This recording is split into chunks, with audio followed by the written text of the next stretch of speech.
Sobat ATR BPN, selamat datang.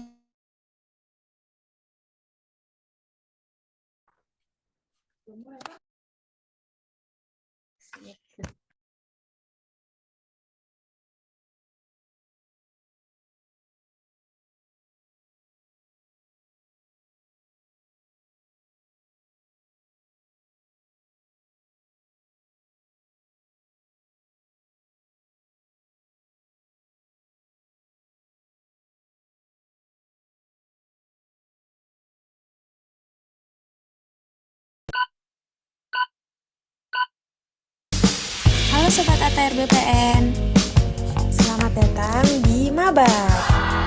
Mari belajar arsip.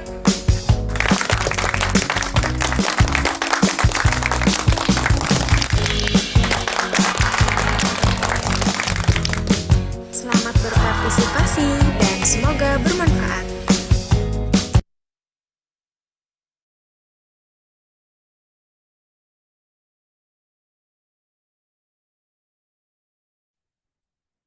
Bismillahirrahmanirrahim. Assalamualaikum warahmatullahi wabarakatuh. Selamat pagi Bapak Ibu serta teman-teman sekalian. Salam sejahtera untuk kita semua.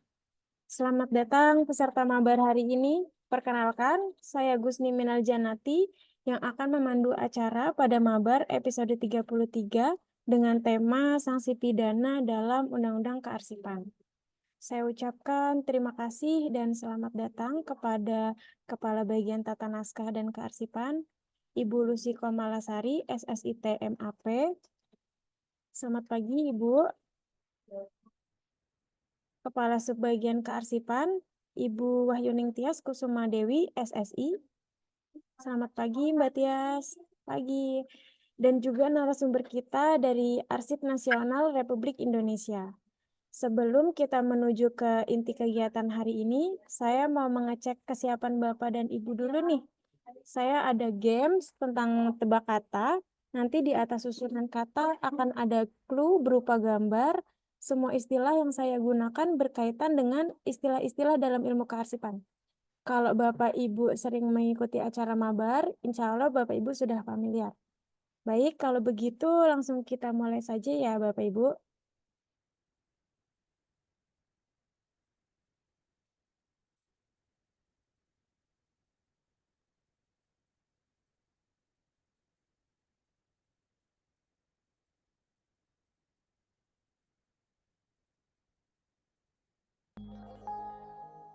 Baik, di sini ada Pemusnahan. clue-nya. Pemusnahan. Betul, Ibu. Terima kasih.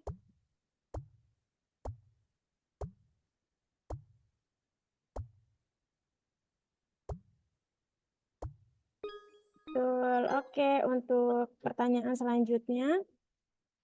Ini biasanya dilakukan oleh siapa nih, Bapak Ibu? Arsiparis.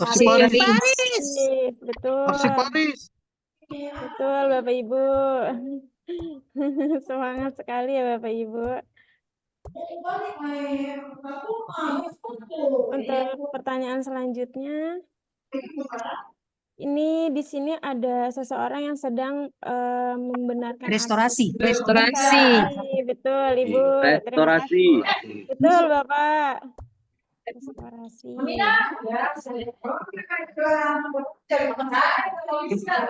Untuk pertanyaan selanjutnya, di sini ada buku tanah, Bapak Ibu. Buku tanah ini Arsipital. Betul, arsipital.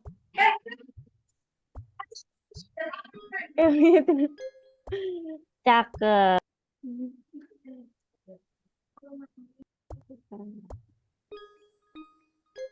Untuk pertanyaan terakhir, Arsip. ini ada seseorang yang sedang Sanksi pidana. Sanksi pidana. Sudah ahli-ahli ya Bapak Ibu ini. Sanksi pidana. Keren sekali Bapak Ibu. Terima kasih banyak. Wow.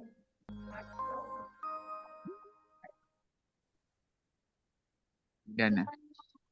Oke, terima kasih Bapak Ibu. Sepertinya memang sudah benar-benar siap ya untuk menerima materi kita hari ini. Dan sebelum itu kita kenalan dulu yuk sama narasumber ahli kita hari ini. Selamat pagi Ibu Yuni. Selamat pagi, Mbak. Pagi Ibu, gimana kabarnya Bu? Alhamdulillah, sehat, Mbak. Alhamdulillah, baik ya Ibu ya. Kelihatannya teman-teman kita udah siap nih Bu untuk menerima materi dari Ibu. Ya, oke. Langsung aja atau gimana? Eh, Sebentar Ibu, saya perkenalkan Ibu terlebih dahulu. Eh, Ibu Yunita Asteria saat ini menjabat sebagai perancang peraturan perundang-undangan dan Ketua Tim NA Penyuluhan dan Sosialisasi Hukum.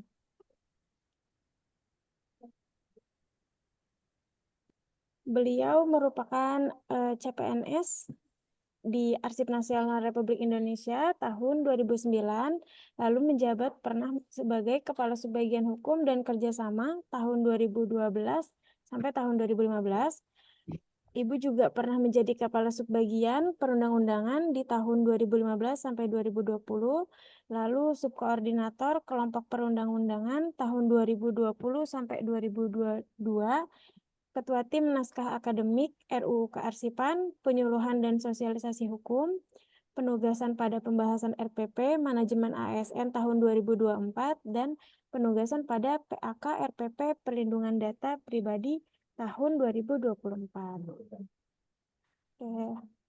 Sebelum memulai acara, kita berdoa terlebih dahulu menurut agama dan kepercayaan masing-masing. Berdoa dimulai.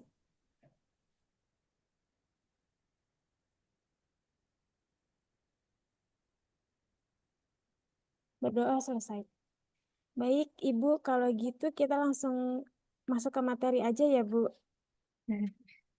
Ya, makasih Mbak Gusni. Ibu, izin untuk Bapak dan Ibu peserta dimohon untuk mengaktifkan kamera karena materi akan segera dimulai.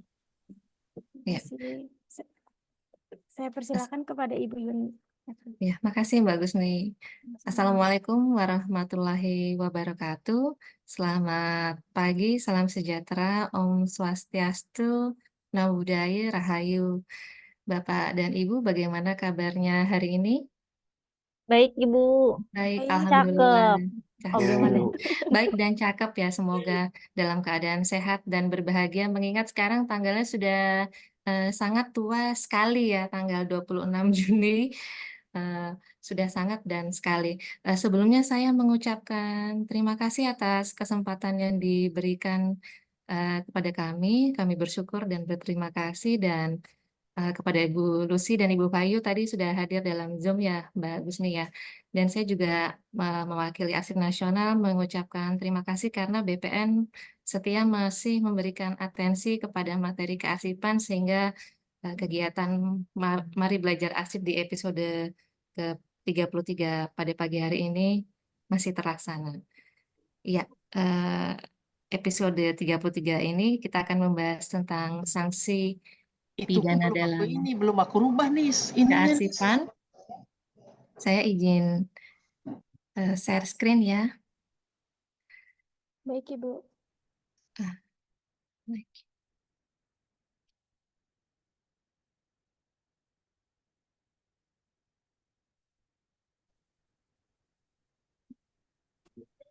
Ya, apakah sudah terlihat ya, Bapak Ibu ya?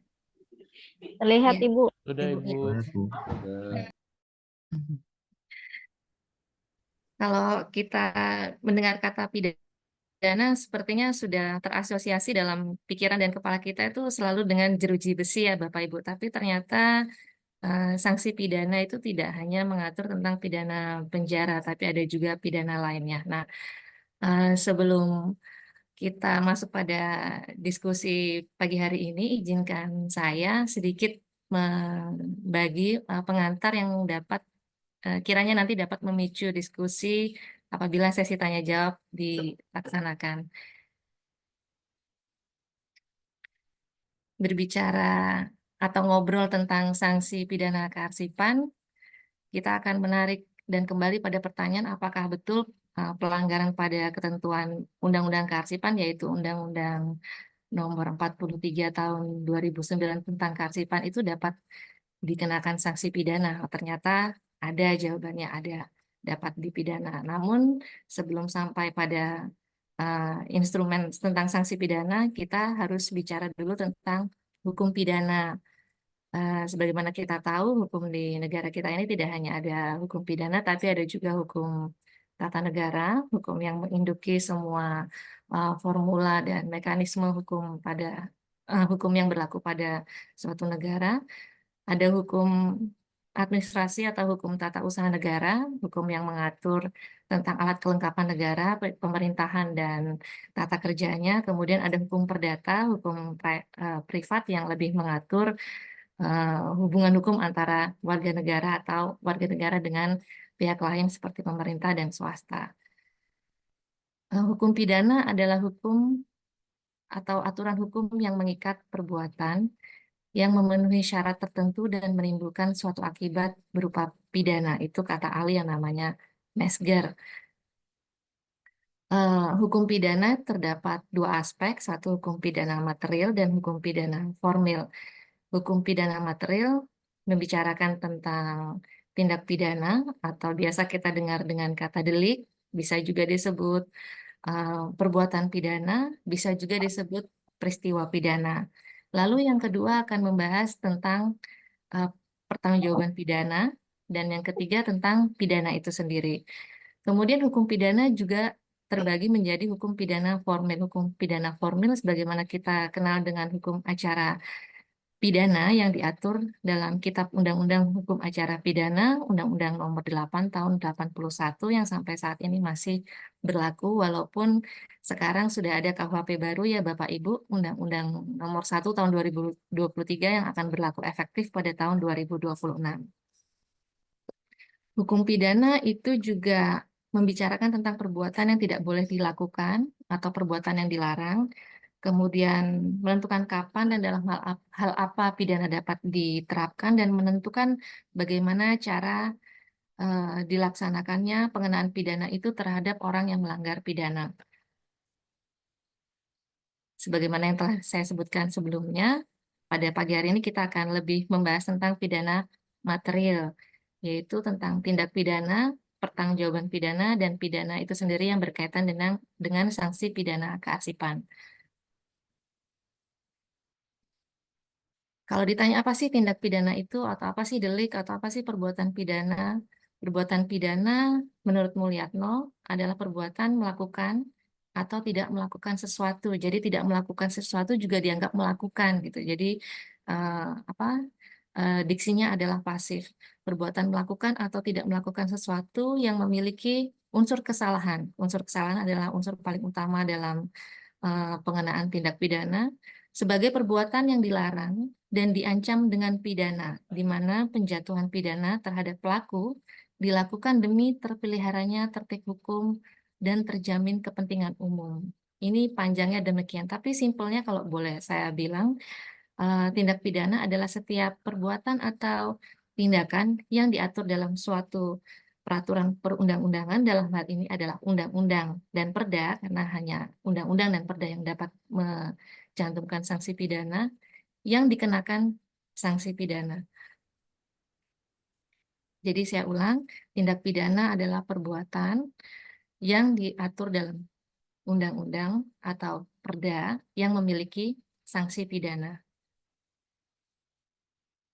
Kemudian hukum pidana secara material kedua membicarakan tentang pertanggungjawaban pidana.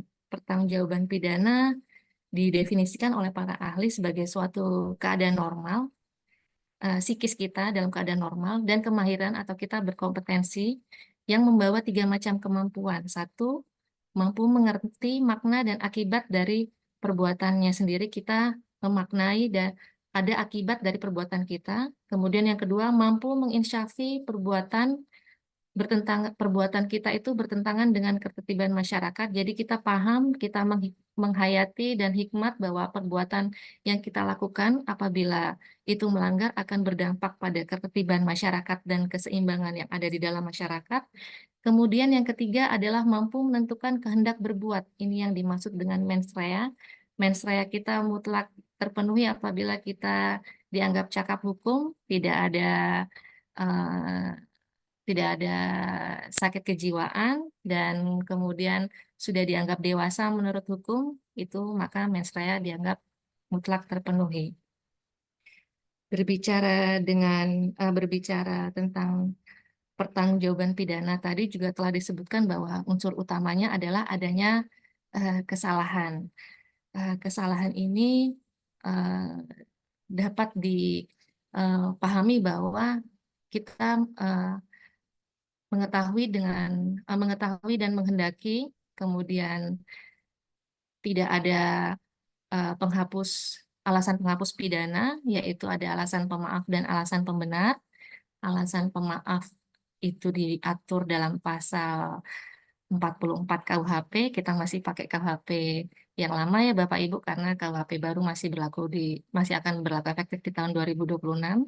Di KUHP lama di pasal 44 diatur bahwa kalau kita tidak cakap secara hukum maka diterapkan alasan pemaaf. Yang kedua ada juga alasan pembenar. Alasan pembenar di sini diterapkan apabila tindak pidana ini ternyata terjadi adanya suatu keadaan darurat, kemudian adanya karena konsekuensi jabatan dalam menjalankan perintah jabatan, kemudian ada juga karena pembelaan terpaksa, lalu ada perintah dari aturan hukum yang menaungi kita. Itu alasan pembenar ini diatur dalam pasal 48 sampai pasal 51 KUHP yang lama.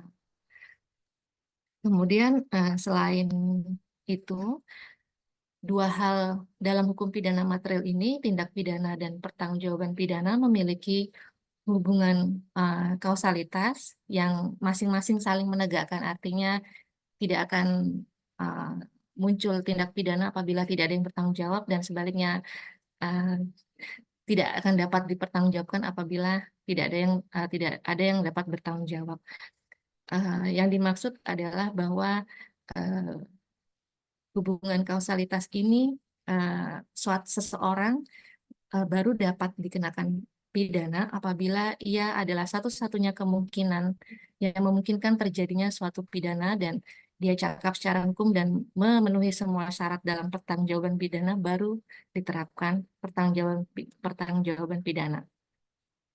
Yang ketiga adalah materi pidana. Pidana itu sendiri didefinisikan sebagai suatu penderitaan yang sengaja dibebankan kepada orang yang melakukan perbuatan yang memenuhi syarat-syarat tertentu yang dianggap sebagai pelanggaran. Lalu ada juga definisi kedua sebagai suatu reaksi atas delik, atas tindak pidana atau atas perbuatan pidana yang sebagai wujud dari suatu nestapa ditimpakan oleh negara secara paksa. Jadi negara punya kekuatan untuk memidana kepada pelanggar atau pembuat delik atau pelaku tindak pidana.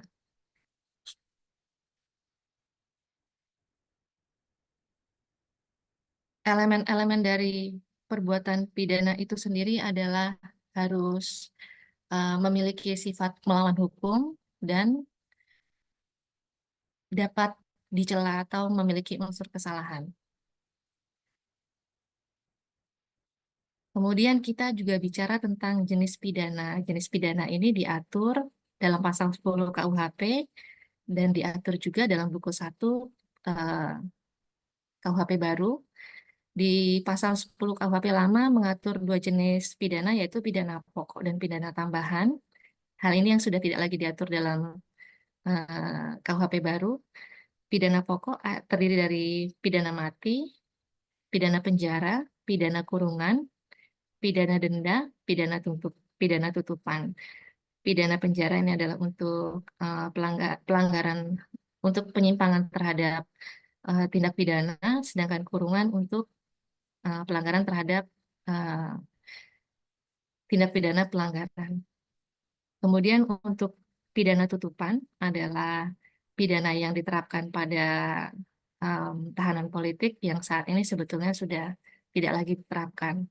Lalu ada pidana tambahan berupa pencabutan hak-hak tertentu. Di situ hakim dapat mencabut atau menghilangkan atau menghapus hak-hak dari pelaku tindak pidana, misalnya hak politik atau hak sebagai pejabat negara itu bisa, atau hak-hak lainnya yang menimbulkan derita atau kerugian bagi pelaku tindak pidana. Yang kedua, perampasan barang-barang tertentu. Yang dimaksud perampasan barang-barang tertentu di sini adalah perampasan barang-barang yang terkait dengan tindak pidana atau perbuatan pidana. Bisa berupa barang-barang yang membantu untuk terjadinya tindak pidana atau yang dihasilkan dari tindak pidana itu. Pidana tambahan ketiga adalah pengumuman putusan hakim. Pengumuman putusan hakim ini dimaksudkan agar masyarakat mengerti hasil putusan yang ditumpahkan pada pelaku tindak pidana tadi dan menjadi waspada dan menjadi tahu atas suatu status atau kedudukan dari pelaku tindak pidana. Iya, kita masuk kepada inti materi yaitu tentang sanksi pidana kearsipan. Kalau Bapak Ibu mengenal kata sanksi, sanksi juga memiliki asosiasi dan memiliki perasaan yang timbul yang sama ketika kita menerima hukuman ya Bu. Dampak, akibat itu adalah kata lain dari sanksi. Jadi sanksi pidana kearsipan kalau boleh saya mendefinisikan sebagai sanksi atau penderitaan atau nestapa yang sengaja ditimpakan oleh negara kepada orang yang melakukan pelanggaran terhadap ketentuan pidana dalam peraturan perundang-undangan kearsipan, yaitu Undang-Undang tentang kearsipan atau Peraturan Daerah tentang kearsipan. Ya, kalau ditanya sejak kapan sih ada sanksi pidana kearsipan, ternyata sanksi pidana kearsipan itu sudah ada sejak tahun 71 yang diatur dalam Undang-Undang Nomor 7 Tahun 1971 tentang ketentuan pokok kearsipan. Jadi kalau kita lihat undang-undang ini tercenderung lebih sederhana karena hanya terdiri dari 13 pasal dan untuk ketentuan pidananya diatur dalam bab 5 dan hanya terdiri dari 2 pasal utama saja. Yang kalau saya lihat sebetulnya dia ini kalau di pidana umum atau KUHP di pasal 11 itu dia masuk ke dalam pidana penggelapan ya Bapak Ibu, kemudian di ayat 2-nya seperti apa mengadopsi tentang kejahatan terhadap keamanan negara ya, karena itu ada sengaja memberitahukan hal-hal tentang isi naskah yang sifatnya rahasia. Di pasal 11 kita bisa lihat rumusannya adalah dulu adalah barang siapa. Jadi belum mengcapture pejabat, belum mengenal ada istilah pejabat, kemudian pihak ketiga atau pihak lainnya. Hanya dikenal subjek hukumnya sebagai barang siapa. Ini artinya siapa saja, tidak hanya birokrat atau pejabat pemerintahan atau pihak-pihak yang menjalankan fungsi kenegaraan. Barang siapa dengan sengaja dan dengan melawan hukum. Dan dengan melawan hukum. Jadi kalau dengan sengaja saja tapi tidak melawan hukum, dia tidak terpenuhi unsurnya hingga dakwaan tidak sempurna dan unsur tidak terpenuhi. Barang siapa dengan sengaja dan dengan melawan hukum memiliki arsip sebagaimana dimaksud dalam pasal 1 huruf A, yaitu naskah-naskah yang dibuat dan diterima oleh lembaga-lembaga negara dan badan pemerintahan dalam bentuk corak apapun, baik dalam keadaan tunggal, sendiri, terpisah, maupun berkelompok, atau kita tahunya budel ya Ibu ya. Budel dalam rangka pelaksanaan kegiatan pemerintah dipidana dengan pidana penjara selama-lamanya 10 tahun. Dipidana penjara paling lama 10 tahun. Jadi hanya ada satu jenis pidana yaitu pidana penjara. Berbeda yang diterapkan pada Undang-Undang 43 tahun 2009 tentang kearsipan, di situ ada pidana denda. Mungkin itulah yang membedakan di ketentuan pidana pada Undang-Undang 7 tahun 71 dia murni pidana, sedangkan di Undang-Undang 43 tahun 2009 dia adalah pidana administratif. Lalu yang ayat 2, barang siapa yang menyimpan arsip sebagaimana dimaksud dalam pasal 1 huruf A yang dengan sengaja memberitahukan hal-hal tentang isi naskah itu kepada pihak ketiga yang tidak berhak mengetahuinya, sedang ia diwajibkan merahasiakan hal-hal tersebut, dapat dipidana dengan pidana penjara seumur hidup atau pidana penjara paling lama 20 tahun. Jadi ini kalau melihat formula atau postulasi sanksi pidananya ini mirip seperti kejahatan terhadap keamanan negara. Jadi kalau dilihat strukturnya, unsurnya walaupun bersayap, sesungguhnya ini lebih bersifat spesialis daripada kejahatan keamanan negara yang sebagaimana diatur dalam KUHP.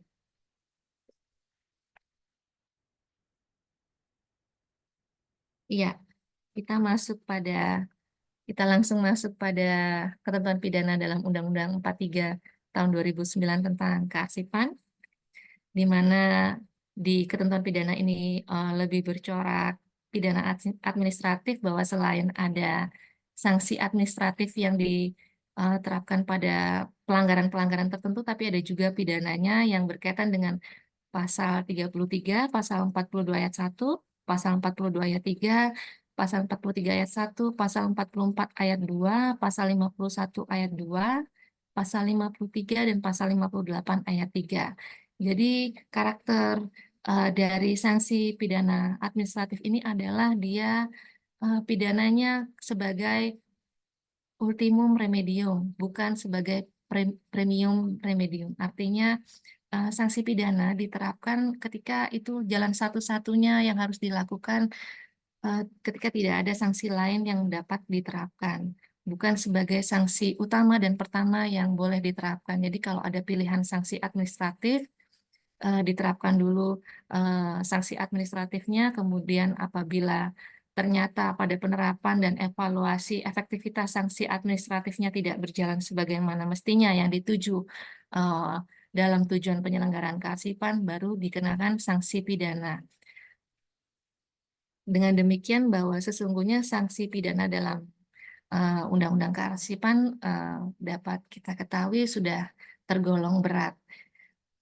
Pasal 33 terhadap pelanggaran terhadap pasal 33 ini dikenakan sanksi pidana selama 5 tahun atau denda sebanyak 250 juta rupiah. Jadi dia bersifat alternatif. Kalau dia tidak dipidana penjara, dia harus pidana denda. Hal ini sesuai dengan karakternya yang bersifat pidana administratif, diterapkan dengan mempertimbangkan jumlah narapidana di lapas yang sudah sangat volumenya sudah sangat tinggi dan tidak kondusif lagi sebagai sarana pengayoman, sehingga diterapkan pidana denda. Unsurnya adalah subjek hukumnya setiap orang, jadi tidak hanya pejabat Bapak Ibu, tidak hanya pejabat fungsional, tidak hanya pejabat struktural, artinya nanti tidak hanya lagi manajerial dan tidak hanya lagi pejabat non-manajerial, semua orang yang dengan sengaja menguasai garis miring memiliki. Jadi garis miring ini tidak bisa dianggap atau ya. Jadi dengan sengaja menguasai memiliki, dia menguasai memiliki dalam penguasaannya arsip negara. Arsip negara itu adalah arsip yang berkaitan dengan kegiatan kegiatan lembaga pemerintah, kementerian dan lembaga pemerintah, atau arsip yang terkait dengan kegiatan arsip yang terkait dengan kegiatan yang dibiayai oleh sumber dana pemerintahan. Untuk kepentingan sendiri atau orang lain yang tidak berhak, yang jelas dia harus melawan hukum kalau dia menguasai tanpa sengaja atau lalai, mungkin mempunyai konsekuensi hukum yang tidak sama apabila ini dilakukan dengan melawan hukum atau dengan sengaja. Jadi yang dimaksud dengan melawan hukum atau dengan sengaja, dia menginsafi bahwa perbuatannya itu dia ketahui dan dia kehendaki itu akan menimbulkan dampak bagi orang lain. Kemudian di pasal 42 ayat 1 ada unsurnya adalah setiap orang yang dengan sengaja menyediakan arsip dinamis kepada pengguna arsip yang tidak berhak. Ini sebetulnya uh, lebih dekat kepada tadi kerahasiaan negara ya Bapak Ibu ya, keamanan negara, kerahasiaan, dan saat ini lebih cenderung dikaitkan dengan keterbukaan informasi publik atau informasi yang dikecualikan. Diancam pidana penjara paling lama 3 tahun atau denda paling banyak 125 juta rupiah. Jadi kalau tadi ada 5 tahun, terus sekarang jadi 3 tahun. Berbeda dari sebelumnya terhadap ancaman pidana penjara 5 tahun, negara dapat melakukan upaya paksa berupa penahanan. Jadi dimohon Bapak Ibu dapat menghindari hal-hal yang dilarang di sini dan memperhatikan rambu-rambu yang harus dilakukan agar terhindar dari potensi ancaman pidana. Kemudian pasal 42 ayat 3, unsurnya yaitu setiap orang yang dengan sengaja, lagi-lagi dengan sengaja harus dirumuskan agar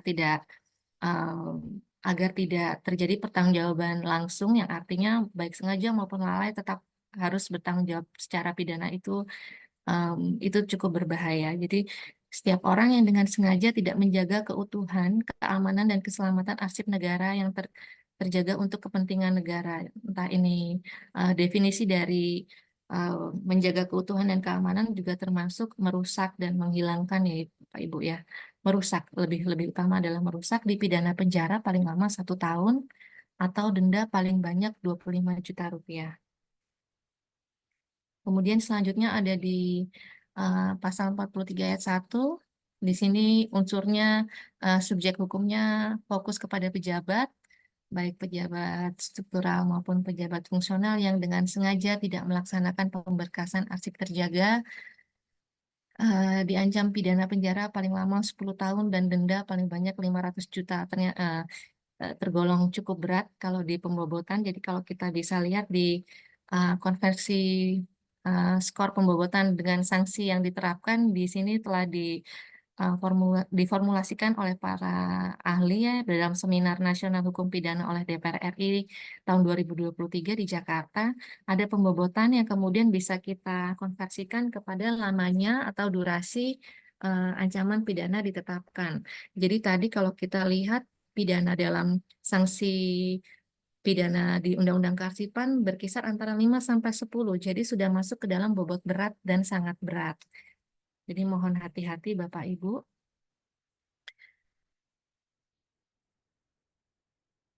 Ini juga mungkin dengan pertimbangan kenapa 10 tahun dan 500 juta dengan kategorisasi sangat berat, karena arsip terjaga berperan dalam stabilitas dan keutuhan negara kita, Republik Indonesia. Kemudian pasal 44 ayat 2 yang dilarang adalah sengaja tidak menjaga kerahasiaan arsip tertutup. Lagi-lagi berkenaan dengan keterbukaan informasi publik, tadi ada informasi yang dikecualikan. Setiap orang yang dengan sengaja tidak menjaga kerahasiaan arsip tertutup dipidana dengan pidana penjara paling lama 5 tahun dan denda paling banyak 250 juta rupiah. Ya, ini juga udah termasuk tergolong berat ya Bapak Ibu. Ya, mungkin juga terkait dengan keamanan negara, dengan kepentingan pertahanan dan keamanan nasional.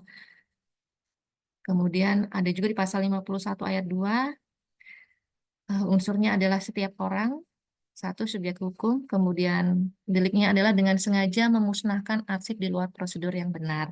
Ini dipidana penjara paling lama 10 tahun dan denda paling banyak 500 juta rupiah. Ini yang seringkali kami terima dari aparat penegak hukum mengenai pemusnahan arsip di luar prosedur.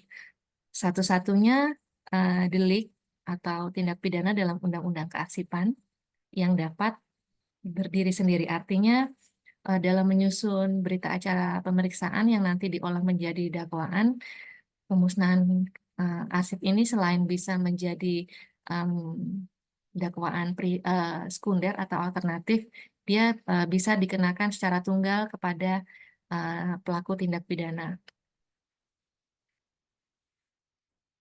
Kemudian pasal 53, unsur dari deliknya adalah setiap orang, yaitu subjek hukumnya setiap orang, siapa saja, dengan unsur tindak pidananya atau deliknya memperjualbelikan atau menyerahkan arsip yang memiliki nilai guna kesejarahan kepada pihak lain di luar yang telah ditentukan. Diancam pidana penjara paling lama 10 tahun dan denda paling banyak 500 juta rupiah. Walaupun termasuk dalam pembobotan kategori berat, eh, delik yang dilarang pada pasal 53 ini belum pernah kami terima, belum pernah kami temui terjadi sejak efektifnya Undang-Undang Nomor 43 tahun 2009 di Oktober 2009. Jadi sampai sekarang belum pernah ada delik yang menjatuhkan ketentuan pasal 87 Jungto pasal 53 Undang-Undang 43 tahun 2009. Kemudian ada pasal 58, unsurnya adalah pihak ketiga. Jadi ini bukan pejabat, bukan setiap orang, tapi pihak ketiga. Pihak yang terafiliasi atau pihak yang relate, pihak yang mempunyai relasi dengan mungkin pejabat, mungkin aparat pemerintahan yang tidak menyerahkan arsip yang tercipta dari kegiatan yang dibiayai dengan anggaran negara. Diancam pidana penjara paling lama 5 tahun atau denda paling banyak 250 juta rupiah. Jadi dia sifatnya alternatif, penjara atau denda, berbeda tadi pasal 53 ya Bapak Ibu. Dia penjara dan denda. Karena pembobotannya mungkin luar biasa berat. Namun tidak seberat itu untuk dijatuhkan hukuman seumur hidup. Pasal 58 ayat 3 ini dijelaskan bahwa pihak ketiga yaitu pihak yang menerima pekerjaan dari lembaga negara, pemerintah daerah, perguruan tinggi negeri, kemudian BUMN, BUMD, berdasarkan perjanjian kerja, sebagaimana dimaksud pada ayat 1, wajib menyerahkan aset yang tercipta dari kegiatan yang dibiayai dengan anggaran negara kepada pemberi kerja. Jadi kalau lihat istilahnya, pihak ketiga pemberi kerja itu berarti arsip-arsip yang terkait dengan tender atau pengadaan barang jasa pemerintah. Ya, ini sebagaimana yang sudah saya jelaskan tadi, jadi bobotnya ada pembobotan dan sanksi itu tidak bisa diterapkan suka-suka oleh pembuat pidana, tapi ada pedomannya dan pada saat ini menurut informasi sedang disusun pedomannya oleh Kementerian Hukum dan HAM. Pembobotan sangat ringan, ringan, sedang, berat, sangat berat, dan luar biasa berat. Ya, ini adalah contoh putusan atau vonis pidana di ranah Undang-Undang Kearsipan atau penerapan atau implementasi ketentuan pidana dalam Undang-Undang Kearsipan Undang-Undang 43 tahun 2009 yang sudah inkrah. Waktu itu lokusnya di Yogyakarta dengan terdakwa dan terpidana bernama Bapak Gunanjar. Jadi mungkin ada sedikit sengketa yang kemudian tidak ditemui jalan musyawarah mufakat, akhirnya ditempuh jalan pidana dengan satu-satunya pidana yang diterapkan adalah pasal tentang pemusnahan tadi, pasal 51 ayat 2. Dengan pidana penjara paling berat 10 tahun, paling lama 10 tahun, dan denda paling banyak 500 juta rupiah. Dilakukan dengan sengaja. Jadi tidak ada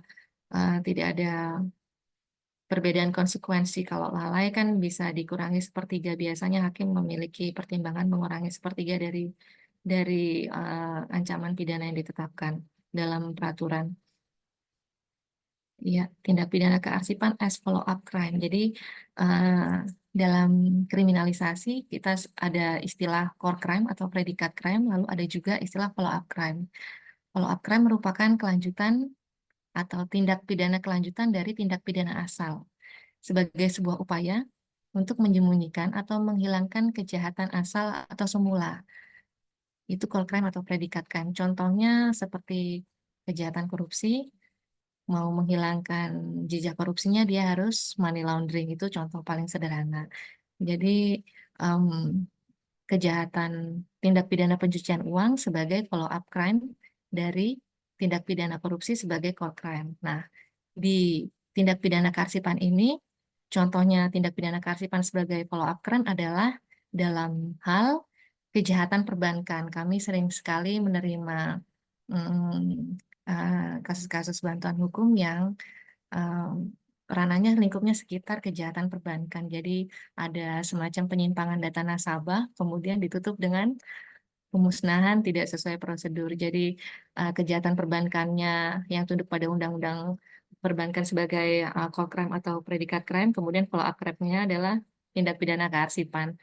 Lalu ada juga terkait dengan tindak pidana terkait dengan undang-undang pilkada. Jadi waktu itu ada tuntutan berupa ada perkara tentang pemalsuan ijazah yang sebetulnya esensinya adalah dia kejahatan utamanya adalah sebenarnya pelanggaran terhadap syarat hak pemilihan kepala daerah, tapi kemudian dikenakan secara berjenjang, dia dikenakan secara alternatifnya atau dakwaan primernya dia dikenakan pemalsuan surat atau pemalsuan ijazah atau tadi apa pidana pidana pidana arsip tadi di 80 di kejahatan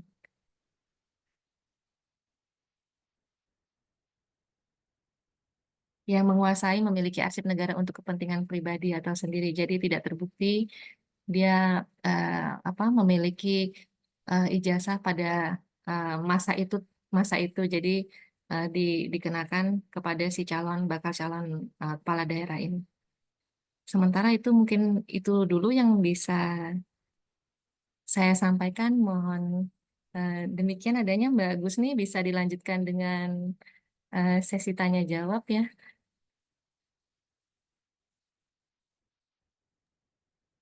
Lebih kurangnya saya mohon maaf apabila ada yang kurang dalam penyajian saya. Saya ucapkan terima kasih. Assalamualaikum warahmatullahi wabarakatuh. Waalaikumsalam warahmatullahi wabarakatuh. Terima kasih kepada Ibu Yuni atas materi yang telah dipaparkan. Sekarang kita masuk ke sesi tanya jawab Bapak dan Ibu. Bagi Bapak Ibu yang ingin bertanya bisa langsung raise hand atau bisa mengajukan pertanyaan pada kolom chat. Nanti akan saya bantu dalam menyampaikan kepada Ibu Yuni. Di sini ada Kantah Kabupaten Buol. Baik Bapak, silakan.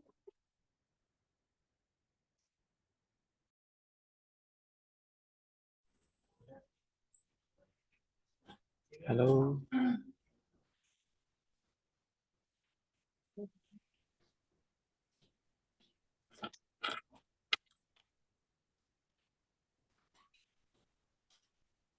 Halo. Halo Bapak. Ya. Baik, pertanyaannya Bapak boleh langsung disampaikan. Ya, terima kasih kesempatan yang diberikan kepada saya. Saya ini baru ditugaskan jadi pengelola arsip. Jadi artinya dengan adanya undang-undang ini, dengan adanya sanksi kita sebagai pengelola arsip, agak mengerikan juga kelihatannya. Jadi ada beberapa pertanyaan yang timbul. Pertama, yang kena sanksi itu yang apa sih? Pada yang tidak berhak. Jadi memberikan keterangan arsip kepada yang tidak berhak. Nah, yang tidak berhak ini kita masih harus penjelasan yang lebih jauh. Yang tidak berhak itu yang mana? Atau kemudian arsip yang tidak boleh kita kasih tahu ke publik, arsip yang harus dirahasiakan itu yang bagaimana itu yang kita tidak kena hukum. Kemudian menguasai atau memiliki arsip untuk kepentingan pribadi. Kayaknya kita kalau sebagai pengelola arsip, jelas kita kuasai itu arsip, jelas kita memiliki itu arsip. Jadi untuk kita terlepas dari hukum, bagaimana caranya itu? Jelas kalau kita pengelola arsip, jelas kita menguasai dan kita memiliki itu arsip karena kita yang kelola. Kemudian untuk kehilangan arsip, jadi begini Bu, kalau biasanya ada kasus di pengadilan, biasanya pengadilan bersurat ke kantor untuk minta arsip. Nah, sekarang biasanya arsip yang diminta ini tidak ada. Tidak ada, kita cari-cari tidak ada. Sekarang siapa yang harus bertanggung jawab akan ketidakadanya arsip ini? Masalahnya kan petugas arsip yang lalu sekarang itu kita tidak tahu kapan hilangnya itu arsip. Apakah yang bertanggung jawab nanti ini yang bertugas sebagai pengelola arsip di situ? Jadi kita mau lepas dari jeratan hukum yang terlalu mengerikan ini. Terima kasih, Bu. Assalamualaikum warahmatullahi wabarakatuh. Waalaikumsalam. Mungkin satu-satu ya Mbak ya, daripada nanti pertanyaannya ada yang banyak terus lupa dijawab ya. Boleh satu-satu, bagus nih. Boleh Ibu, Boleh ya? silakan Ibu Yuni. Iya, Ya. biasanya saya kalau ditanya langsung jawab, pertanyaannya banyak. Takutnya nggak kejawab. Dengan Bapak siapa Pak dari kantor tanah Kabupaten Buol? Dengan Pak Jainuddin, Bu. Ya Pak Zainuddin, terima kasih atas pertanyaannya. Saya lupa menyampaikan bahwa sebetulnya saat ini juga sedang dilaksanakan revisi Undang-Undang 43 tahun 2009 khususnya di ketentuan pidana karena dianggap sudah pernah dilakukan review dan tinjauan bahwa ada beberapa hal yang harus diperbaiki atau disempurnakan supaya tujuan dari pidana ini diterapkan ini sesuai dengan tujuan penyelenggaraan kearsipan. Artinya ada bobot yang masih terlalu berat. Itu sudah menjadi agenda lembaga kami juga. Namun pada saat ini karena yang masih berlaku atau hukum positifnya adalah Undang-Undang 43, saya sampaikan demikian bahwa ini masih sepanjang masih berlaku berarti masih bisa mengancam. Jadi kalau ditanya yang tidak berhak itu siapa, Bapak? Ini pertanyaannya sama. Arsip yang dirahasiakan dan yang tidak berhak itu satu konsep yang sama. Itu Bapak bisa lihat di Undang-Undang Keterbukaan Informasi Publik, ada informasi yang dikecualikan. Dari pasal 17 itu kemudian diadopsi dalam pasal 66 Undang-Undang 43 tahun 2009 tentang kearsipan, tentang arsip tertutup, yaitu tadi eh, mengenai siapa yang boleh akses atau enggak. Kemudian yang kedua ada instrumen tentang sistem klasifikasi keamanan arsip, Bapak. Itu ada rahasia, ada awal mulanya biasa, terbatas, kemudian rahasia dan sangat rahasia. Itu yang tidak boleh dilanggar. Itu setiap pencipta arsip, setiap lembaga, KL itu harus punya, gitu Pak. Sepanjang nggak ada indikator itu ya mengikutnya ke Undang-Undang 17, Undang-Undang Keterbukaan Informasi Publik, Pasal 17 tentang informasi yang dikecualikan. Itu kemudian menguasai dan memiliki untuk kepentingan pribadi tadi tentu saja dalam pembuktian deliknya rumusannya tidak hanya tentang siapa saja yang menguasai, tapi ada unsur lain yang harus dipenuhi yaitu kepentingan pribadi. Ada kepentingan pribadi nggak, ada keuntungan nggak di sini? Ada keuntungan nggak di sini dari si pelaku tindak pidana gitu Pak. Kalau menguasai Bapak nyimpen arsip di filing di kantor Bapak itu menguasai juga, tapi kan atas perintah undang-undang dan tidak ada tidak ada itikat buruk atau kejahatan yang terjadi dari Bapak menguasai. Jadi satu unsurnya harus terpenuhi semua Bapak. Tidak semua predikat menguasai kemudian dapat dipidana. Demikian Pak Zainuddin. Iya. Kalau masalah yang kehilangan tadi tidak ditemukan Oh iya, arsip yang yang diminta. kehilangan tadi biasanya langsung abstain ya Pak, nggak memenuhi panggilan ya. Jadi otomatis Iya. nggak ditanya juga siapa yang bertanggung jawab. Cuma akhirnya dalam pertanggungjawaban pidana diterapkan teori vicarious liability, dia bertanggung jawab sesuai tanggung jawab tertinggi Pak biasanya. Oh gitu. Iya, pidana ya Pak ya. Tapi ini sangat jarang diterapkan.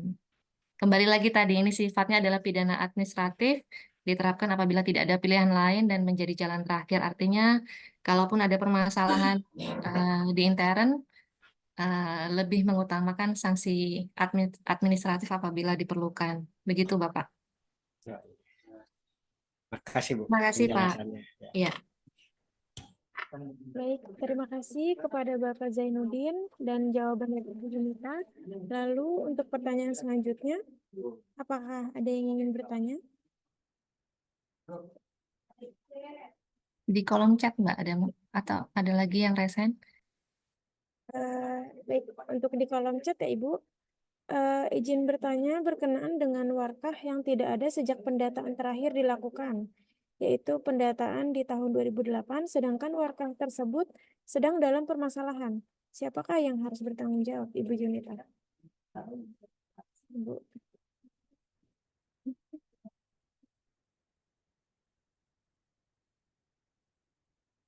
Izin Ibu, maaf masih di mute Bu. Sorry. Baik. Iya, sebelum bicara pidana kita juga harus memahami administrasi atau hukum administratif ya Bapak Ibu ya. Kalau proses bisnisnya sudah dilakukan dengan benar, prosedurnya sudah dilakukan sesuai ketentuan peraturan perundang-undangan di setiap tingkatan, entah itu diatur dalam undang-undang, PP atau Perpres atau sampai dengan peraturan menteri atau sampai dengan peraturan kepala BPN itu sudah dilakukan, maka tentu saja tidak akan terjadi hal yang tidak diinginkan begitu. Tapi kalaupun ternyata ditemukan demikian, maka pejabat yang bertanggung jawab yang pada saat itu definitif mempunyai tanggung jawab untuk memberikan keterangan ya Bapak Ibu ya. Karena pengampu fungsi di sini adalah BPN. Ini kebetulan pertanyaannya sudah sering ditanyakan juga. Jadi kalau dalam perjalanannya mungkin ada faktor-faktor lain yang mempengaruhi terjadinya peristiwa hilangnya warkah itu mungkin bisa saja dikaitkan, tapi mutlak fungsi pertanahan ada di BPN dan penguasaan arsip warga tanah ada di BPN sebagai pencipta arsip gitu. Tidak hanya mengelola tapi juga menciptakan gitu, Bapak Ibu. Mungkin bisa lebih spesifik yang ditanyakan ini yang bertanggung jawab di mana? Di masyarakat atau di depan pengadilan atau gimana? Bisa langsung interaksi mungkin Mbak Gusni yang bertanya. Baik, Ibu, izin untuk Bapak Agus Heri, mungkin bisa bertanya langsung Bapak terkait maksud dari siapakah yang harus bertanggung jawab dalam hal ini?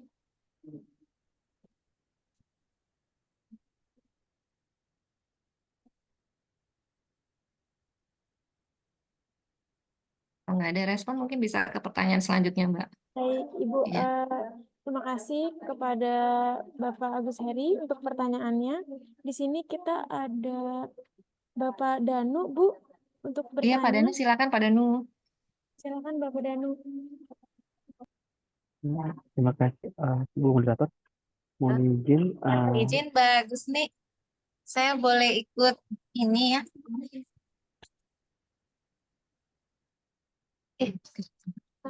Masih di mute, Mbak. Izin Ibu Yuni, Ibu Kabak ingin join, Bu. Ya izin. Jadi memang pertanyaan ini paling sering ditanyakan oleh Iya. Satker pada saat kami melaksanakan pembinaan ke daerah.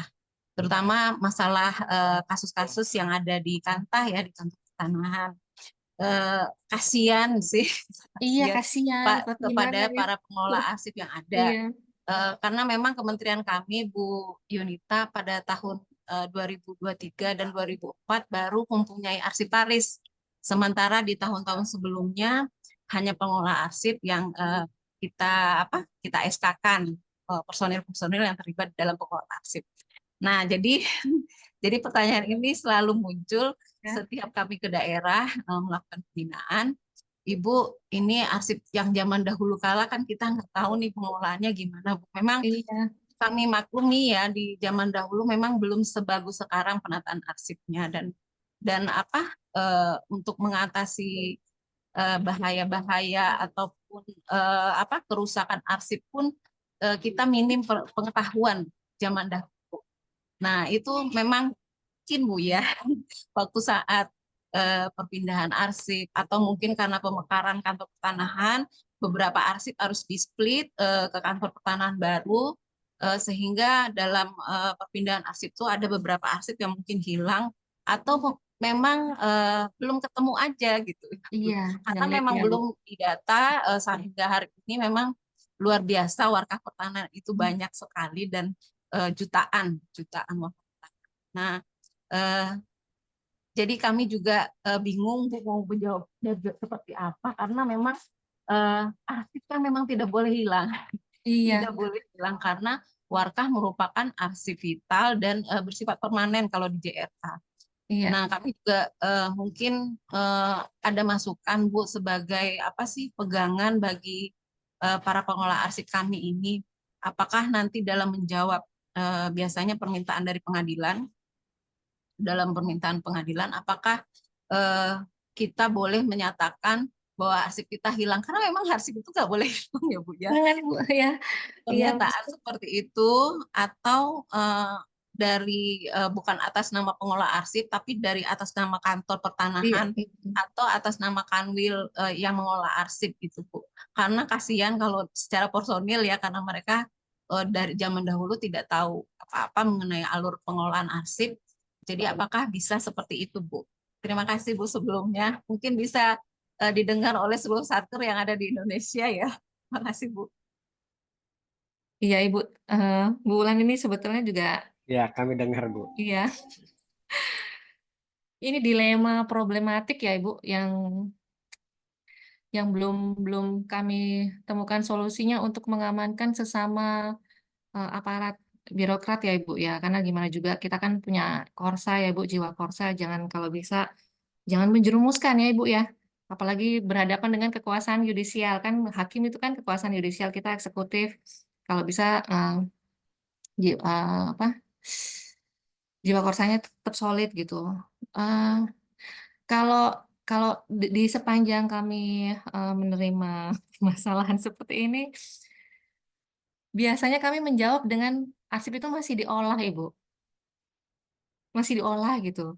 Lagi bisa juga karena informasi di arsipnya, ini bocoran ya Bu ya. Kalau di depan itu sama kita juga ngelola dari arsip zaman dulu Bu, zaman kolonial kan juga di sini juga di arsip nasional ya Bu ya itu udah itu itu hajat hidup kami di Andri.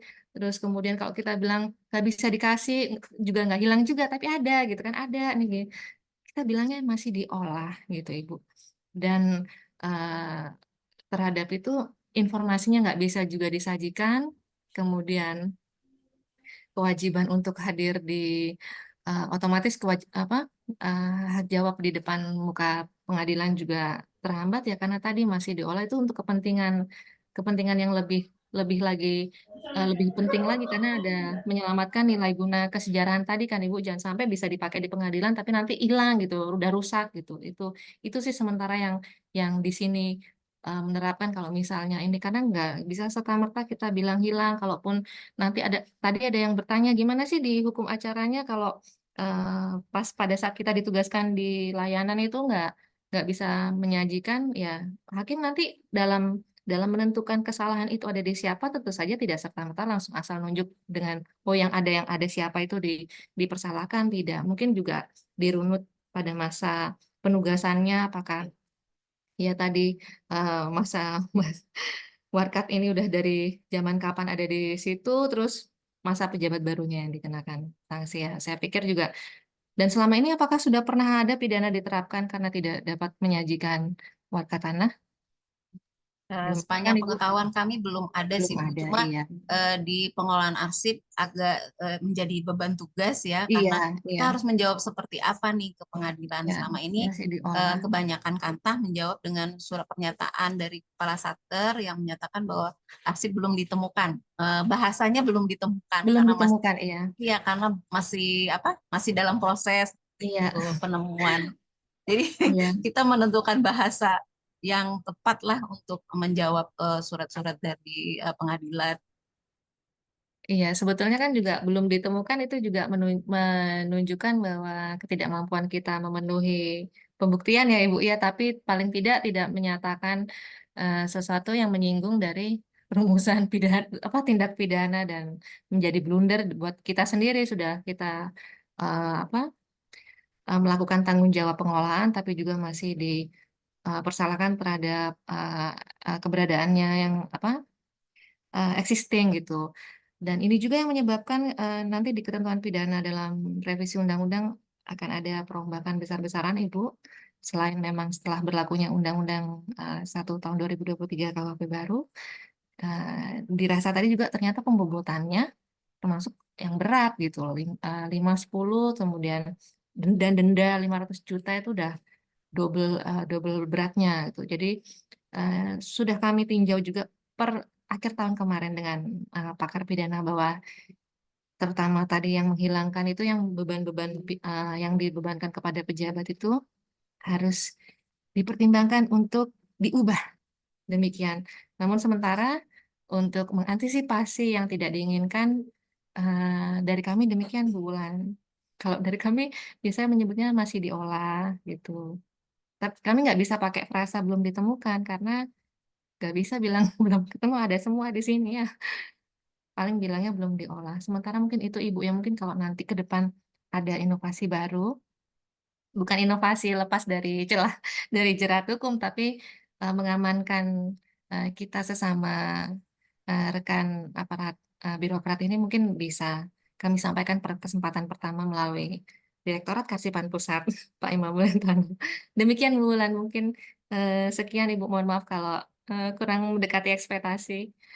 Terima Ya, kasih. terima kasih Ibu. Ya. Mungkin bisa didengar oleh seluruh satker yang ada di Indonesia. Jadi pertanyaan-pertanyaan yang sama setiap kami Sama, monitor iya. daerah. Bapak Ibu mohon diingat pertanyaannya masih diolah dan dijawab oleh kepala satker masing-masing ya Ibu ya. Iya. Terima kasih Ibu atas jawabannya. Yang lain mungkin ada lagi pertanyaannya dari Pak Danu ya, tadi Pak Danu sudah raise hand. Mohon maaf tadi terpotong Bapak, silakan Pak Danu. Terima kasih Bu narasumber, Bu Linita. Terima kasih Bu moderator atas kesempatannya. Apakah suara saya terdengar, Bu? Terdengar Pak? Oh ya, baik. Izin Bu, kami mau bertanya. Untuk yang pertama, untuk gugatannya di pengadilan, untuk terkait kearsipan, itu lebih banyak terkait gugatan kearsipan terkait arsip digital, dinamis, atau seperti apa Bu rata-rata? Khususnya di instansi pemerintah ya Bu. Iya, Apakah memang banyak gugatan yang lingkupnya memang arsip digital? Apakah memang ada apa ada juga terkait arsip dinamis gitu ya? Nah, untuk yang kedua, bersinggungan seperti pertanyaan dari Bu Kabak tadi, di kami juga di Dijen Tata Ruang kan ada KKPR Bu. Itu Gimana, salah Pak? satu ada izin KKPR. Itu salah satu izin yang dari keluaran dari UCK. Nah, ini implikasinya dari arsip Suaranya KKPR. terputus Pak Danu. Halo, apakah suara saya lebih terdengar, Bu? Iya, cuma banyak noise-nya sih Pak itu. Oh ya, baik. Iya. Jadi saya lebih mendekatkan speaker. Oke, jadi saya ingin menanyakan Bu, di Dijen kami, di Dijen Tata Ruang, ini kami mengurus arsip KPR Bu. Arsip ini merupakan arsip penting karena keluaran dari UCK, salah satu izin dasar di UCK. Nah, apabila dan ini sudah pernah menjadi gugatan juga di Petun Bu, di Pengadilan Tata Usaha Negara. Iya. Nah, apabila izin Bu, misalkan arsip KKPR ini ternyata terselip atau hilang, tetapi sempat dialih mediakan, apakah arsip alih media ini bisa dijadikan untuk bukti sidang ya Bu? Iya. Tetapi yang alih media ini belum ada berita acara misalkan ya Bu, belum ada berita acara atau autentifikasinya. Nah, itu bagaimana ya Bu memastikan bahwa yang arsip yang sudah dialih mediakan memang bisa digunakan Bu, dengan kondisi misalkan arsip fisiknya hilang atau belum ditemukan titiknya. Apabila kita seperti itu bagaimana Bu? Mohon izin terima kasih atas jawabannya. Ya, terima kasih Bu. Ya, makasih Pak Danu pertanyaannya. Ini satu-satu dulu penanya ya biar nggak lupa jawabannya. Bapak tadi tanyanya tentang Delik apa aja yang sering dituntut pidana ya Pak? Jadi kalau gugatan itu biasanya untuk ranah perdata, kalau pidana namanya tuntutan, dituntut, disangka, didakwa itu pidana Pak. Seringnya sih kita pemusnahan tadi Pak, itu pemusnahan. Tapi itu em, tadi tidak, pada akhirnya dia hanya menjadi apa, alternatif persangkaan dalam berita acara pemeriksaan. Kemudian ketika sudah jadi dakwaan dan jadi tuntutan itu masuknya dakwaan sekunder gitu. Jadi pertamanya itu pasti ada kejahatan lain yang dilakukan. Baru kemudian kalau itu nggak kena eh, apa, menyasar atau menembak di pidana kearsipan gitu, Pak. Yang seringnya itu adalah pemusnahan dan eh, terjaga tidak terlalu sering. Hanya pemusnahan aja dan eh, yang tidak berhak juga tidak banyak. Kami itu sebetulnya lebih sering ke perdata, Bapak, lebih banyak menanggapi atau melayani gugatan perdata, baik itu tergugat maupun turut tergugat gitu. Kalau pidana lebih sering kami melayani Bapak Ibu dari aparat penegak hukum. Di situ kita bisa baca struktur struktur pengenaan pasalnya itu jarang sekali pakai pidana kearsipan. Tapi kalau ditanya yang sering apa, yang sering pemusnahan Bapak. Karena tadi itu follow up crime-nya adalah pemusnahan dari kejahatan. Follow up crime-nya bisa macam-macam. Kemudian tentang arsip vital itu baru terjadi kalau di kami itu baru satu satu pelapor waktu itu, tapi belum tahu ya ini diteruskan atau enggak prosesnya oleh kepolisian atau kejaksaan. Itu dia terkait dengan tanah lagi, terkait dengan tanah, tapi kemudian deklarasi haknya itu ada dalam Kemenpan. Kemenpan keputusan sorry, bukan keputusan Menteri Penerangan kalau nggak salah, atau keputusan Menteri Menteri sebelum sebelum ada Menpan. Jadi dia menanyakan tentang keberadaan arsip itu termasuk arsip vital. Nah itu yang nggak ada. Itu pernah, itu satu-satunya dan sekali itu aja. Dan itu pun belum tervalidasi. eh, itu dilanjutkan sampai dengan tahapan penuntutan atau tidak, atau telah dijatuhi pidana, karena dicek di direktori itu nggak ada, di direktori Mahkamah Agung itu nggak ada gitu Pak Danu. Kemudian Bapak pertanyaannya yang arsip tadi Pak, yang apa, yang PT UN gimana Betul, Pak? Bu. Pak? Mm-mm.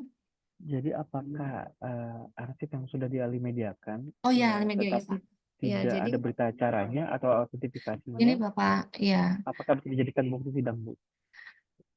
kalau kalau ditanya lagi mengenai kekuatan bukti selain yang diatur dalam KUHP, ada surat, ada petunjuk, bukti keterangan terdakwa itu ya Pak ya.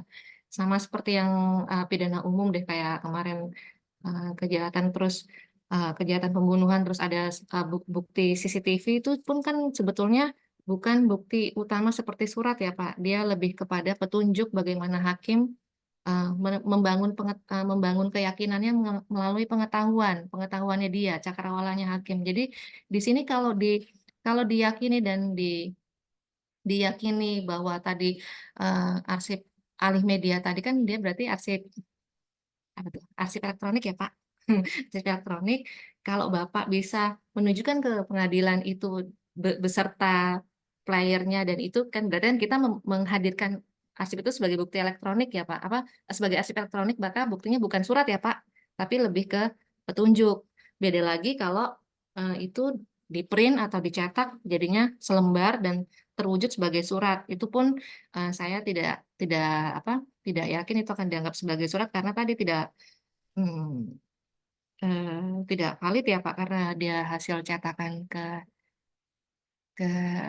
nggak, kalau dibilang autentik tidak harus selalu tanda tangan basah juga, tapi sepanjang tadi eh, formalnya itu tegak atau tidak, Bapak mengalih media dengan berita acara atau tidak, itu nanti yang mungkin akan ditanyakan gitu Pak. Dan lagi-lagi dia tidak akan punya kekuatan pertama sebagai bukti surat, pasti, karena dia ahli media kan ya, ahli media. Kalaupun ada kekuatan sebagai bukti, dia sebagai petunjuk ya Pak, walaupun nanti toh dicetak lagi, tapi bukan sebagai surat gitu Bapak. Itu kalau kalau saya sedikit, karena kadang hakim di berbagai PN tuh, ini mohon maaf, cakrawalannya beda-beda juga gitu. Dan kita kan nggak bisa intervensi ngajarin atau dikte, Pak, tolongin, kan nggak bisa ya. Jadi eh, apa sekuat tenaga kita dari sisi entah sisi pemerintah menyajikan bukti itu yang bisa menstimulasi hakim menemukan hukum dengan cara yang dia ketahui gitu, Pak. Gitu, gitu, Pak. Soalnya beberapa kali pernah ini juga agak susah gitu membuka paradigmanya dari konvensional ke elektronik tadi gitu, Pak. Sama seperti pembuktian akta otentik itu, kalau akta gross itu kan, kalau akta yang sudah otentik di hadapan notaris maka dia sudah punya kekuatan pembuktian dengan sendirinya tanpa harus si pemilik akta ini membuktikan. Berbanding terbalik dengan akta gross atau akta bawah tangan, si pemilik akta gross ini yang harus membuktikan gitu, Bapak. Demikian Pak Danu. Terima kasih. Terima kasih Bu Yunita atas Iya. jawabannya. Baik, sudah cukup ya Bapak Danu untuk penjelasan dari Ibu Yunita. Kita lanjut ke pertanyaan setelahnya ya Bu. Iya. Ini di kolom chat ada pertanyaan dari Bapak Zaki dari Kanta Bogor, bertanya terkait pasal 58 ayat 3 yang telah dipaparkan, apakah ada batas waktu untuk penyerahan arsip dari kegiatan yang dibiayai anggaran negara? Semisal arsip untuk PTSL, Bu, apakah penyerahan arsip harus diselesaikan di tahun anggaran tersebut atau tidak terbatas waktunya? Oh iya. Terhadap penerapan pasal 58 ayat 3 ini pun kami belum pernah menerima kasus atau perkara hukum yang berkenaan dengan pasal ini. Artinya mungkin kalau ditelisik, kalau kemudian ada aparat penegak hukum yang sadar adanya pasal ini, mungkin bisa juga dikenakan ya. Tapi saya pikir operasionalisasi dari pasal 58 ini adalah ketika sudah terjadi sengketa ya, Bapak Ibu ya. Pihak ketiga yang tidak menyerahkan arsip yang tercipta. Artinya di sini mungkin dia ada suatu upaya atau etikat menghalang-halangi, misalnya ada dugaan atau sangkaan kejahatan yang berkaitan dengan penyalahgunaan wewenang atau korupsi yang diindikasi dalam suatu kegiatan pengadaan barang jasa. Itu baru pihak ketiganya atau dalam hal ini pemenang tender dapat dipidana gitu. Artinya tidak hanya pejabat pemerintahnya saja yang kena, tapi afiliasi atau pihak yang berelasi dengan kegiatan pelanggaran ini tidak lepas dari jerat hukum gitu, Bapak Ibu. Dan dipidana paling lama 5 tahun atau denda 250 juta rupiah. Begitu. Gitu Mbak Gusmi. Baik Ibu Yunita, untuk Bapak Zaki, cukup ya Pak ya penjelasan dari Ibu Yunita. Kami lanjut lagi ke pertanyaan setelahnya dari Kasubag TU Kendal Bu. Izin bertanya, untuk penandatangan legalisir sertifikat itu menjadi kewenangan siapa, dan juga ketika ada sita warkah dari kepolisian, Bu, menjadi tanggung jawab dari Kasubag TU-nya atau? Ya, Ibu mungkin ada dua ada dua paradigma ya Ibu mengenai keabsahan atau validasi tadi. Jadi kalau satu autentikasi, yang kedua adalah legalisasi. Yang dimaksud ini ada apakah autentikasi atau legalisasi? Karena kalau autentikasi itu dia sifatnya arsip statis yang ada di lembaga kearsipan. Dan ini kan statis juga ya, statis atau apa nih yang markah ini? Permanen ya, dia permanen kan ya, permanen. Oke, berarti dia legalisasi ya. Legalisasi berarti tunduk pada Undang-Undang 30 tahun 2014 tentang administrasi pemerintahan. Pertanyaannya adalah, penandatangan legalisir itu menjadi kewenangan siapa Ibu? Lalu ketika suatu hari ada sita dari warga dan kepolisian, ini pertanyaannya juga terputus Ibu. iya, mungkin lebih ditarik kepada pemilik fungsi ya, Bapak Ibu ya. Pemilik fungsi yang melegalisasi siapa, ataukah dia didelegasikan kepada Kasubag TU atau tidak gitu. Kalau di OTK-nya sudah disebut bahwa Kasubag TU punya kewenangan untuk melegalisasi, maka dia secara atribusi, secara atribut memang berwenang. Tapi kemudian kalau misalnya tidak ada, berarti harusnya bukan Kasubag TU, kecuali didelegasikan kepada Kasubag TU, maka dia berwenang gitu. Izin, izin Ibu, Atau dari BPN yang bisa lebih kompeten izin menjawab Ibu, ya, karena nggih. terkait fusi. Iya, Ibu. Izin Ibu, berarti harus ada surat pendelegasian wewenang nggih?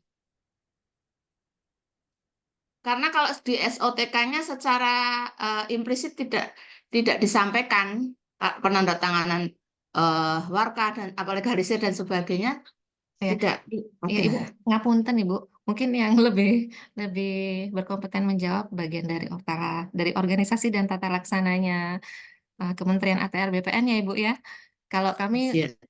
lebih kepada apa ya, di hilirnya itu seperti apa tadi esensinya kan Ibu sebetulnya legalisasi ya Ibu. Maka tunduk pada Undang-Undang 30 tahun 2014. Ibu mungkin boleh akses di internet, Google sedikit ya tentang administrasi pemerintahan itu Ibu. Ya, iya Ibu. Baik. Jadi bukan Ya. autentikasi ya. Ya. Cukup ya, Ibu. Kita lanjut ke pertanyaan. Izin menjawab sedikit, mengulas Ya, silakan mungkin Mbak Ibu. Gusni. Iya, Ya, boleh. Lanjut, terima kasih Bu. Silakan. Iya. Jadi yang bertanggung jawab adalah unit kearsipannya ya Bapak Ibu. Kalau misalkan di Kanwil ada UK2 yang pimpinannya adalah Kabag TU, kalau di Kanta adalah ada UK3 yang di bawah pimpinan Kasubag TU. Kemudian ini berkait juga dengan pertanyaan dari Kanta Pamekasan ya. Izin bertanya untuk warka itu sebenarnya tanggung jawab KTU atau seksi karena di setiap Kanta beda-beda. Baik, saya jawab, izin menjawab. Jadi warka apapun arsip yang ada di kantor Bapak Ibu masing-masing itu ada unit kearsipannya masing-masing di setiap satker. Ya, seperti tadi kewenangannya ada di UK1, UK1, UK2 dan sampai ke UK3, di mana semuanya berada di bawah tata usaha. Kemudian apakah seksi-seksi boleh alias unit pengolah boleh menyimpan arsip? Boleh. Jadi sepanjang pelaksanaan TUSI memerlukan arsip-arsip yang dibutuhkan, Bapak Ibu di seksi boleh menyimpan arsip. Contoh, misalkan warkah karena tidak terlalu dibutuhkan dalam pelaksanaan TUSI masing-masing, jadi warkah tetap disimpan di bawah TU ya, tata usaha. Tapi untuk buku tanah maupun surat ukur, Bapak Ibu boleh menyimpan di unit pengolah masing-masing atau di seksi survei atau di seksi PHPT masing-masing di Kanta. Jadi itu fleksibel aja Bapak Ibu kewenangan masing-masing. Jadi sepanjang Bapak Ibu masih membutuhkan arsip tersebut di unit pengolah masing-masing, Bapak Ibu boleh menyimpan di unit pengolah. Seperti itu Bapak Ibu. Terima kasih. Terima kasih Ibu. Baik, terima kasih Bu Kabag atas penjelasannya.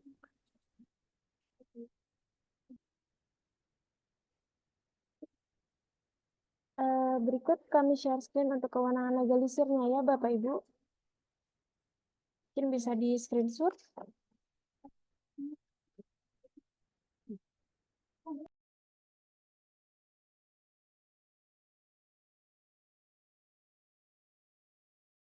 Selanjutnya, kita lanjut lagi ya Ibu Yunita. Di sini ada pertanyaan dari Benedikta Fadir Sair. Izin bertanya untuk arsip buku tanah yang hilang atau terbakar bukan karena unsur kesengajaan, bagaimanakah sanksi pidananya, Ibu?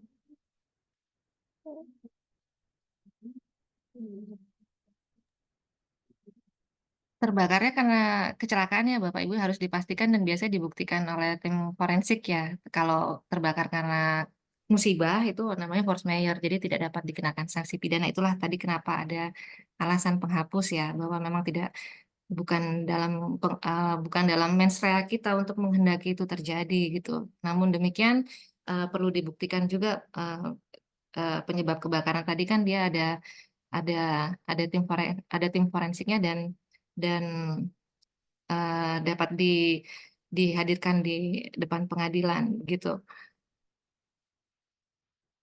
Jadi tidak selalu sebab tidak selalu apa yang ada tadi dalam rumusan itu kalau misal harus ada rasio juga. Rasionya bahwa kalau itu sebab alam tidak dapat dikenakan pidana. Namanya force majeure. Terima kasih.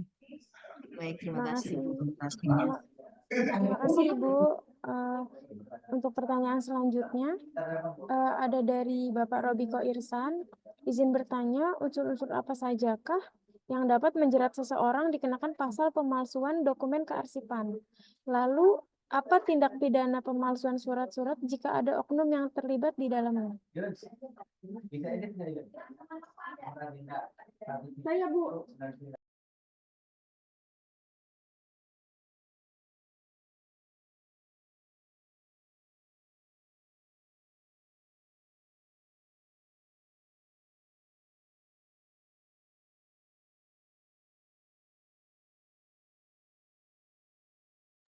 Ibu izin masih di mute, Bu. Tadi pertanyaannya tentang pemalsuan surat ya, Mbak Gusni ya? Ya, pemalsuan dokumen kearsipan, Bu. Dokumen kearsipan itu seperti apa? Pertanyaannya sih gini, Bu. Unsur-unsur apa saja yang dapat menjerat seseorang dikenakan pasal pemalsuan dokumen kearsipan. Lalu, apa tindak pidana pemalsuan surat jika ada oknum yang terlibat di dalamnya? Itu murni tindak pidana dalam kejahatan yang diatur dalam KUHP itu pemalsuan surat 268 ya, pasal 268, seingat saya 264 sampai 268. Jadi tidak masuk dalam tadi yang kriteria yang tadi tabulasi yang sudah saya sajikan. Itu murni kejahatan tindak pidana umum diatur dalam KUHP pasal 264 sampai 268. Terima kasih. Baik, kita lanjut pertanyaan setelahnya ya, Ibu. Untuk Bapak Budi Waluyo bertanya, permasalahan arsip yang disalahgunakan. Tentang permasalahan arsip yang disalahgunakan, pertanyaannya bagaimana perlindungan dari petugas arsip yang mana petugas yang terdahulu ataupun sebelum pergantian melakukan kesalahan dalam pengelolaan arsip, sedangkan pengganti yang baru tidak tahu permasalahan sebelumnya, Bu.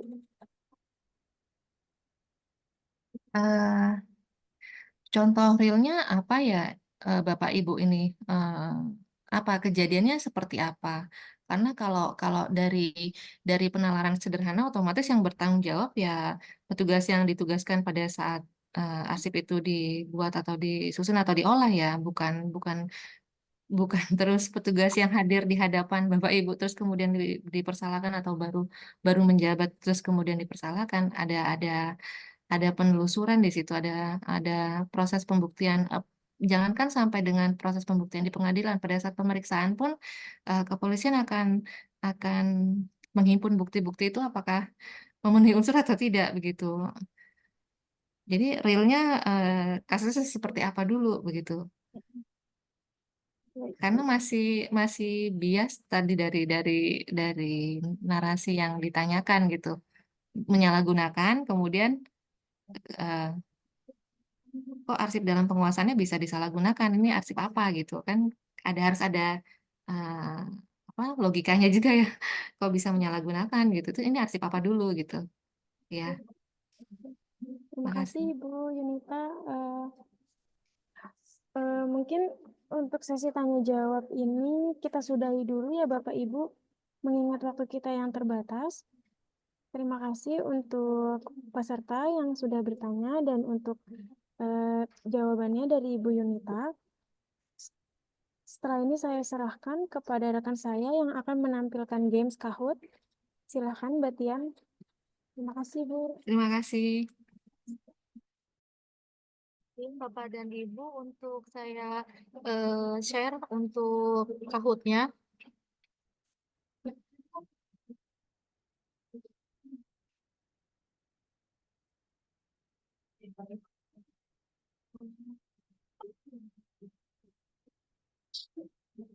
Untuk linknya sudah saya share di chat.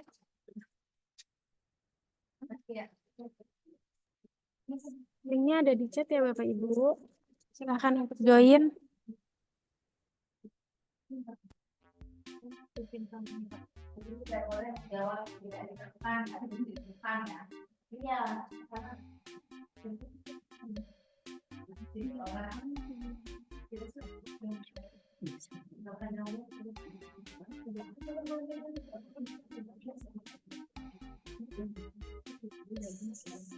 sini sudah ada Tenten, Sulut, dan Oci. Mungkin yang lainnya Bapak Ibu bisa untuk bergabung dan berpartisipasi.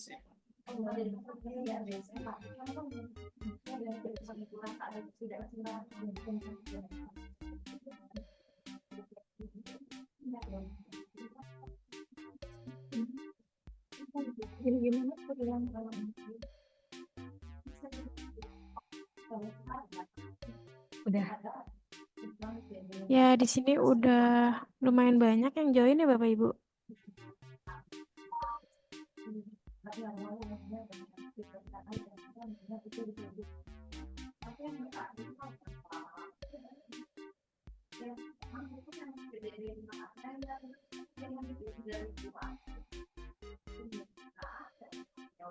Ayo Ibu dan Bapak, sudah 33.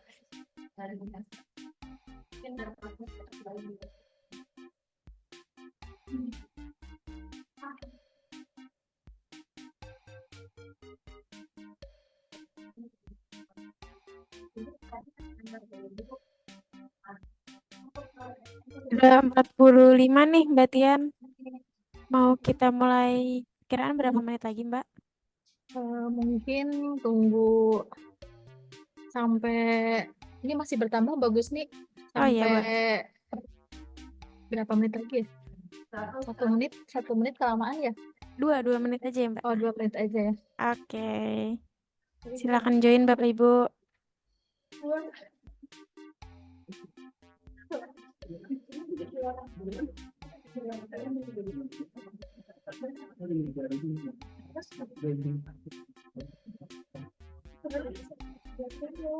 Untuk linknya sudah ada di chat ya Bapak dan Ibu.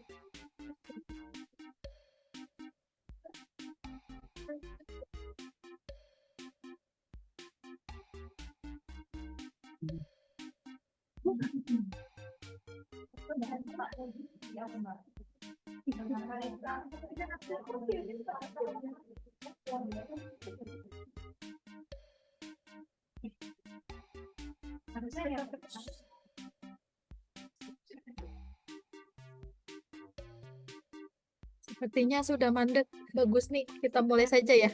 Boleh, siap Sudah Mbak Tian. 67. Boleh. Ya, saya mulai ya Bapak dan Silakan Ibu. Mbak Tian.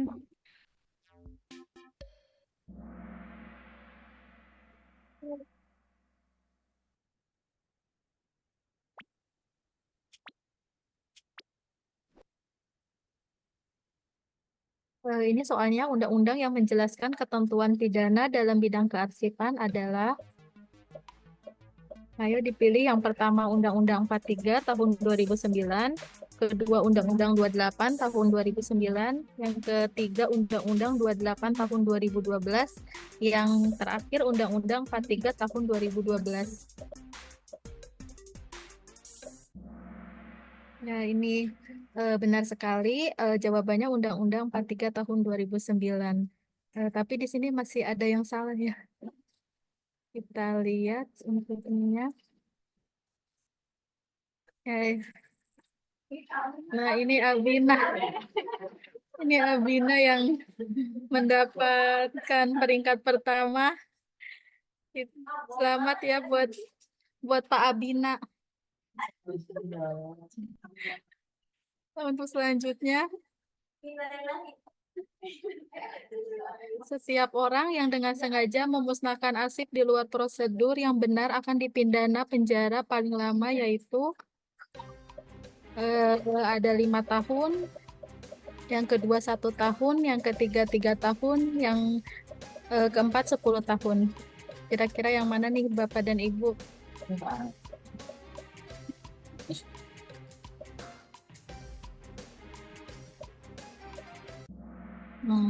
Jawabannya yaitu yang 10 tahun.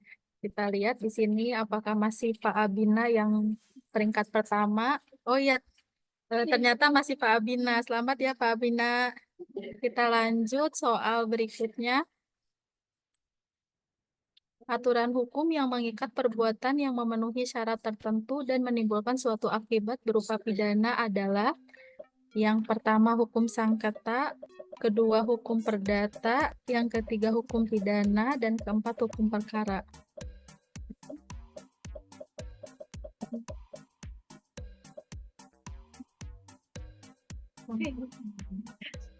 Sepertinya salah nulis ya, harusnya sengketa. Ya, jawabannya yang C, hukum pidana. Kita lihat sekarang hasilnya. Oh, ternyata sekarang Bu Ayu yang peringkat pertama.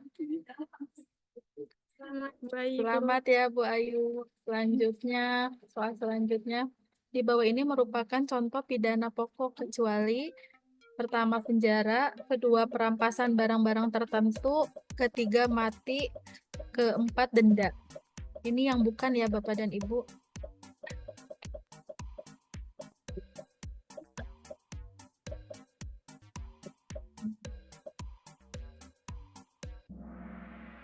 Jawabannya yang perampasan barang-barang tertentu.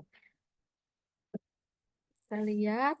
Oh, ini sudah berganti. Sekarang yang peringkat pertama ini Burere ya bacanya. Selamat ya Bure. Soal selanjutnya yang terakhir, setiap orang yang dengan sengaja tidak menjaga kerahasiaan arsip tertutup akan dikenakan denda paling banyak sebesar yang pertama 125 juta, yang kedua 500 juta, yang ketiga 250 juta, yang terakhir 25 juta.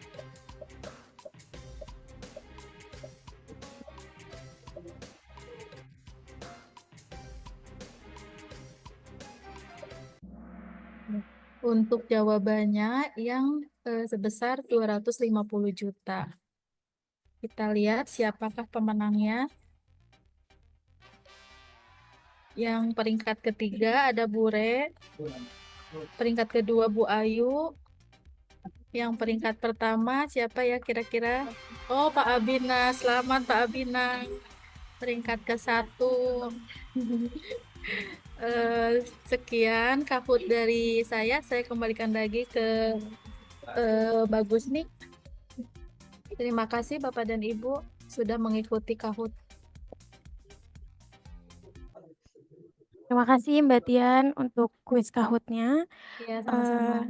Selanjutnya izin Ibu Yunita, saya merangkum sedikit materi dari Ibu hari ini. Pada intinya Bapak dan Ibu, kita wajib waspada dalam kegiatan kearsipan yang kita lakukan sehari-harinya. Karena ternyata kesalahan dalam prosedur pemusnahan yang tidak benar lalu memperjualbelikan atau menyerahkan arsip yang memiliki nilai guna kesejarahan kepada pihak lain di luar yang telah ditentukan dapat dikenakan sanksi pidana berupa pidana penjara dan denda sesuai dengan pasal pada Undang-Undang Nomor 7 Tahun 1971 yang telah dicabut dan diganti dengan Undang-Undang Nomor 43 Tahun 2009. Begitu ya Ibu Yunita ya? Baik, kalau begitu sebelum saya tutup acara mabar hari ini, kita foto bersama dulu ya Bapak Ibu, bersama Ibu narasumber kita.